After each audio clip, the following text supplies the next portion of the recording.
কিন্তু আল্লাহ সহ্য করবে না। আপনি নাস্তিক হন, আমার কোনো আপত্তি নাই। আপনি ইসলাম ধর্ম না মানেন, আপনার আমার কোনো আপত্তি নাই। আপত্তি আমার এক জায়গায়, আমার নিজের আশরাফুদ্দিন নিজামের আপত্তি এক জায়গায়। আমার কোরআন নিয়ে কথা বললে, আমার রাসূল নিয়ে কথা বললে, I am the last person. আমাকে জেলে নিবেন না কোথায় নিবেন আমার কোনো যায় আসে না।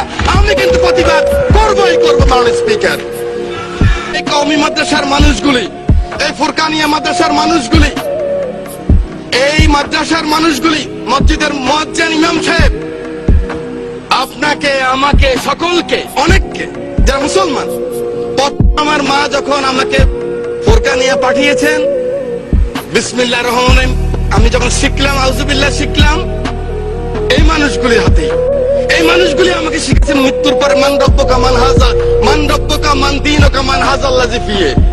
এই মানুষটা শিখিয়েছে আমার মৃত্যুর পরে যখন কবর রাখবেন, মিনহা খালাকনাকুম ওয়া ফিহা নুইদুকুম ওয়া মিনহা নুখরিজুকুম তারাতান উখরা। আল্লাহ মাটি থেকে তিনি এসেছেন, এই মাটিতে আবার তাকে রেখে গেলাম। সেই মানুষগুলিকে একটা জিনিস আমি দেখেছি, মাননীয় স্পিকার, এভাবে কান ধরায় এই মানুষগুলিকে যখন এই কান ধরায় পিঠের মধ্যে লাথি মেরে যখন পার করেছে, গ্রাম বাংলা লক্ষ কোটি মানুষ তখন কান্না করেছে। মাননীয় স্পিকার, এটা কিন্তু আল্লাহ সহ্য করবে না। আপনি নাস্তিক হন, আমার কোনো আপত্তি নাই। আপনি ইসলাম ধর্ম না মানেন, আপনার আমার কোনো আপত্তি নাই। আপত্তি আমার এক জায়গায়, আমার নিজের আশরাফুদ্দিন নিজামের আপত্তি এক জায়গায়। আমার কোরআন নিয়ে কথা বললে, আমার রাসূল নিয়ে কথা বললে, I am the last person. আমাকে জেলে নিবেন না কোথায় নিবেন আমার কোনো যায় আসে না। আমি কিন্তু প্রতিবাদ করবই করবো। মাননীয় স্পিকার।